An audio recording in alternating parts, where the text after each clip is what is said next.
All right. It is Ask a Clutter Boss. Good morning, Susan. Good morning.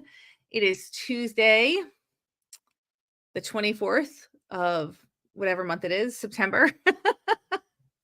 Okay. Let me know in the comments if you never know the day, date, or time, because that is the story of my life. Nora, welcome to the show. Welcome, welcome. Hello, hello. Good morning from sunny Florida. I am in sunny upstate New York, sunny and fall-like weather today. It's fantastic. And for this Ask a Clutter Boss, if you are new to my channel, we go live every Tuesday at 11:30 Eastern and answer questions that have been submitted throughout the week. There's a form where you can enter your questions. You could put them into comments. Somehow just get them to me. Good morning, Diana and Sandra and Linda. We have Alabama in the house, South Carolina, I think Iowa, Florida, New York. I love it. So this is, good morning, Denise. This is the internet's best weekly decluttering advice show. Good morning, Debbie. And let's dive into these questions because honestly, they're so good. And I think so many people will be able to relate to the questions that have been asked today. Hello, Mary. Question number one. And this was actually submitted in the comments of our last live stream. So I hope that the person who submitted is watching again this week. Good morning, Carrie. How do I find time to get started? My husband has stage 4 cancer, so I'm in charge of the yard, the pool, transportation to the doctor, the house, groceries, meal prep, prescription management, and the list goes on. This is a really good question because so many people in our communities can relate to this exact situation. So when you're a caretaker, there's such a tremendous amount of responsibility. And because you are a caretaker, it means that somebody in your life has some health issue, which typically results in a lot of stuff coming in and changes in your house. So if you can relate to this, please let me know in the comments. I would also love to know, if you are a caretaker, how would you answer this question? What is your number one piece of advice? But when we are caring for an individual, a spouse who is sick, who has a medical condition, we have to bring in medical equipment oftentimes. A lot of times we also can't use stairs anymore, so we have to rearrange things. So we have a bedroom on the first floor, and our time is at an absolute premium. So there is no time for anything extra. Decluttering, which is like something that would really, really help you as the caretaker in the situation, can seem next to impossible because you're managing all of these other things. So what I would say first and foremost, there are studies that show the stress that caretaking puts on your body makes it very difficult for you to even manage your own health. So number one, your health is the most important thing. Anything that you can do to alleviate the stress in your life. And I know this is kind of like, I say you put yourself first, work on ways to de-stress. And the response is, how can I possibly do that? Because I am so overwhelmed with all this responsibility. And I know that it's that fine line to walk, and it's really difficult to find the time or even to know how to de-stress. But I just want to really emphasize, in case nobody is talking to you about your health, because you're hearing a lot about your significant other. You're totally focused on caring for another person, which is an amazing and beautiful gift that you're giving. But you need to take care of yourself, and you need to figure out how to create time in your day to just sit and breathe, go for a walk if at all possible, do anything possible to put your health first, because there's one significant study that was done specifically with caretakers, and it talks about how the stress of caretaking actually makes it more difficult for your body to recover from everything from a simple scratch to an illness. So I just want to say, number one, put you and your health as high as you possibly can on this list. And that might look like somehow relieving as much other responsibility as possible. If somebody offers to help you out, be very specific with how they, first of all, say yes. Say, yes, I could use your help, and be very specific with how that person could help you. Maybe they can come to your house and hang out with your spouse so you can go out for a walk. Maybe they can pick up groceries for you. Maybe you can Instacart your groceries.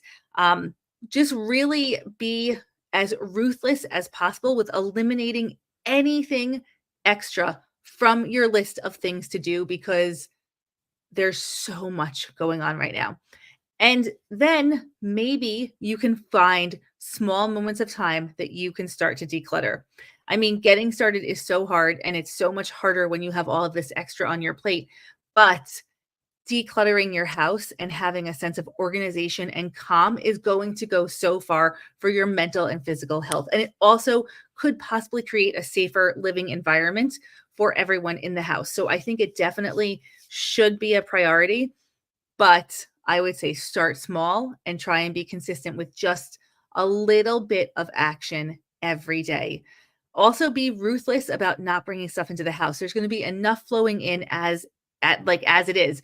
Medical equipment, prescriptions, paper from the doctor. So anything that you can do to say no to anything else coming in is going to be really, really helpful also.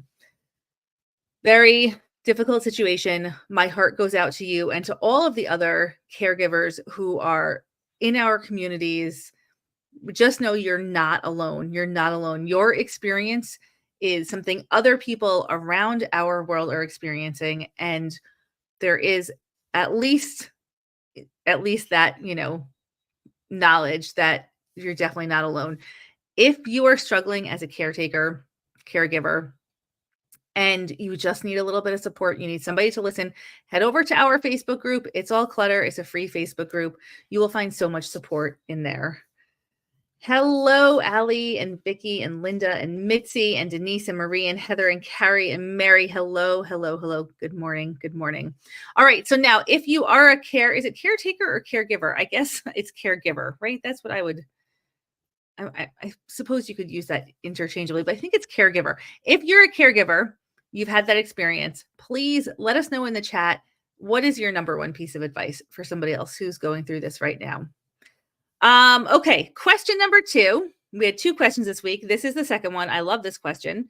My spouse says something like, this has to go. When is the last time you used this? And I feel I paid a lot for this, and it's actually, I think, maybe a part of my identity. Items under dispute include things like the Instapot, all food-related items that were purchased during the pandemic, a panini press, a spiralizer, a vegetable dehydrator, a vacuum food sealer, and the big one, the food processor.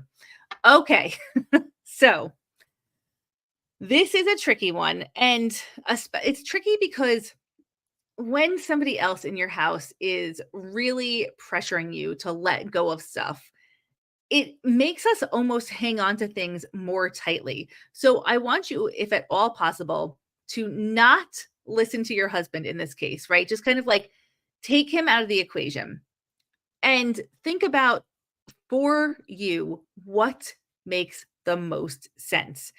If these items are part of your identity, ask yourself some questions. Do they all need to be part of my identity? Am I able to use them because I have enough space to store these items and I have enough space in my kitchen? Or is having extra items taking away from my ability to actually use these items? Are there things on this list that are duplicates that I don't need because something else serves the same function? We go on vacation to a place, and it's like these little condos, and they're fully outfitted, right? Like they have the living room, kitchen, whatever. The kitchen has the exact things that you need. And it's been very instructive to me to see how little, and you're talking to somebody who is very big into food preservation, cooking. I'm in this world 100%. But when I go to this particular place and I work in the kitchen, it's always a nice reminder to me of how little we actually need in our kitchen. Everything else is really above like a knife and a cutting board and, basic utensils. They're a luxury. So, and it's not to say that you don't deserve the luxury, you don't need the luxury, but can you accomplish the goal, whatever the function is for these items with something else that you already have. And if you had less small appliances, would you have more space for actually cooking and food preservation? Because oftentimes we get to the point where our storage is taking up our functional space in our kitchen. And we need to have functional space in our kitchens first and foremost. So that my advice really here would be to be super brutally honest with you, with yourself, and just, it doesn't have to be about what your husband thinks. You can make this decision on your own, independent of his thoughts. And you can also say, give me a month or two to think about it, and don't talk to me about this for a little while, and let me just process the emotion attached to the stuff and see where I'm at in a month or two, and then really actually try and process through that emotion. Um, it's interesting that you noted that these food related items were purchased during the pandemic, and many of them are things to preserve food: a vegetable dehydrator, vacuum food sealer. Um, are you actually preserving the food? Are you using the dehydrator? Are you sealing your food? A lot of purchases that were made during the pandemic were fear-based because truly it was a scary time. We did not know what was happening. We did not know what was going on. We did not know what we would need. And we're not in that space anymore. So, can you pull yourself into the current and really think about what is relevant to my life right now? Worst case scenario, if something scary happened again, would I be able to survive or repurchase this stuff if I desperately needed it? Or was it truly a fear-based decision and I'm okay letting go of that now because time has showed us that we can get through this. All right. So, those are our two questions for Ask a Clutter Boss today. Hit the like button. Yes, hit the like button. Ellie, I'm not really sure what that comment is for, but I will just say, go ahead. Thank you for the little prompt. Go ahead, hit the like button, subscribe to this channel. That really helps our small business. My boyfriend demands more time. That's not healthy for me. How do I deal? Marcella, if you can go to our form and submit a little bit more information about this question, tell me your living circumstances. Do you guys live together?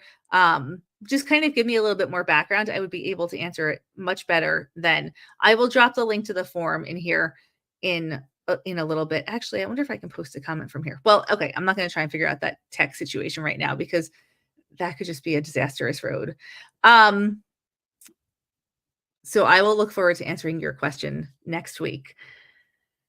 In the meantime, I just want to remind you, you are a clutter boss. You have the ability and the power to make decisions that prioritize your sanity. If there are other people in your life that are compromising that or making it feel cluttered, making the decision, block out that noise temporarily. Be true to you. Sometimes when my husband is encouraging me to do something and I'm kind of on the fence, like maybe letting go of something or, one of these sort of situations, I dig my heels in because I don't want him to be right. But it's okay for somebody else to have an opinion that you come around to. It doesn't mean anything less about you. It's just a little food for thought. Just a little food for thought. All right. Have a wonderful weekend. If you need a little motivation, go declutter 25 items right now. Just don't even think about it. Get out there, declutter those items, and we will look forward to seeing you in one of our Facebook communities during the week. Have a good one, everyone.